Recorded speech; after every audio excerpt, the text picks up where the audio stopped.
వైదిక సిద్ధాంతంలో మనకు ఎన్నో జన్మలు గడిచినాయి, ఇంకా ఎన్నో జన్మలు రాబోతున్నాయి అనేది ప్రధానంగా చెప్పబడింది. ఏ జన్మ వచ్చినా ఆ జన్మలో మనకు సుఖం కావాలి అనేది మన యొక్క ఆకాంక్ష. ఎవరిని అడిగినా నీకేం కావాలరా అంటే నాకు సుఖం కావాలి, నేను సుఖంగా ఉండాలి అని ప్రతి ఒక్కడూ కోరుకుంటాడు. మిగతా ఎన్ని కోరికలు కోరుకున్నా ఆ కోరికలకు పర్యవసానం ఈ సుఖం కావాలి అనే దాంట్లోనే. విద్యార్థిని అడిగితే నీకేం కావాలి, నేను పరీక్షలో పాస్ కావాలి. పాస్ అయితే ఏమవుతుంది, నాకు సుఖం వస్తుంది.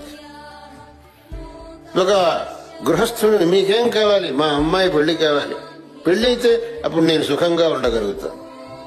కాబట్టి ప్రతి ఒక్కడు నేను ఏ జన్మ వచ్చినా సుఖంగా ఉండాలి